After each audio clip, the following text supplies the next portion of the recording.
This page is where I build the main content of the web page. I can see that the final web page will start with an audio player, and that is the audio that I selected previously. I now want to enter a block of text. When I work with text blocks, I can either type in a text or I can paste in a text. I have prepared a text in Notepad, so I go to the first part of the text I want and I copy it. The best way to copy a text is with Control and then you press C, and I go back to the TextBlender and I click on the bottom here that says Paste Text.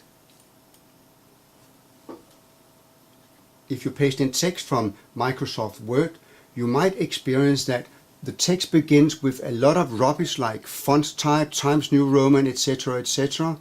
In that case, you simply have to delete that part of the text. Otherwise, it will not work.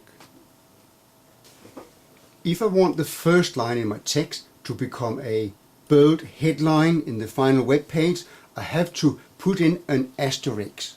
I put in an asterisk. In this version of the TextBlender there are 4 buttons. One is the one I used to paste in the text, paste text. I could also have used Ctrl V up here, but it's better to use this one. There is a button called Finish. That's the one I'll press when I finish pasting in the text. I can delete the text to make sure that everything has been deleted. I can also change fonts. I'll try to click on that one. And I'm able to select different kinds of fonts and the size of them. But it's important to understand that this does not change the font on the final web page. The reason why you can change fonts here is that for some languages it may be needed in order to see the text properly. So now I just click Finish. As you can see now, there is a text block under the audio player.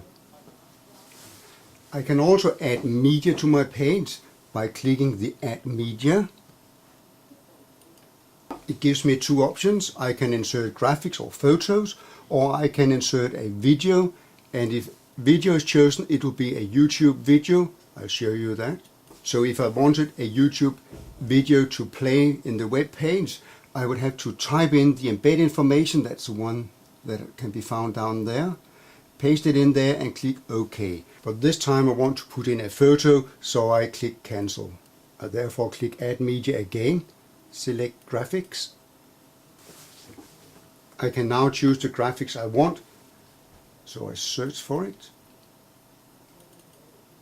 I want it to have the underground.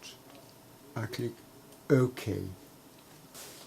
And we can now see the structure of the final web page: an audio player, a block of text, a photo. I now want to enter a new block of text. Go back to my notepad, copy the next part, Ctrl C, paste it in. I want the first line as a headline, so I enter an asterisk. I click Finish. I want another photo.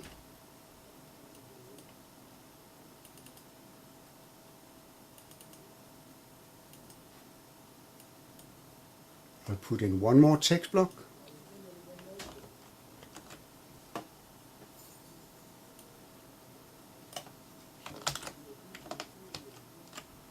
I click Paste Text. In this case I don't want a headline, so I just click Finish. I'll take one more photo, click on Graphics.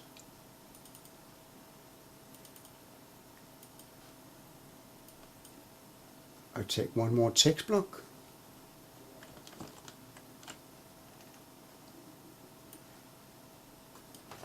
Ctrl C, paste text, finish, and one more photo again.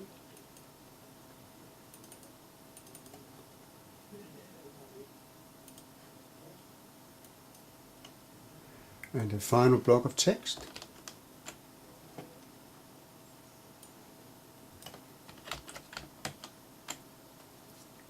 Paste, finish, and this is all I want for my web page, so I continue to select dictionary.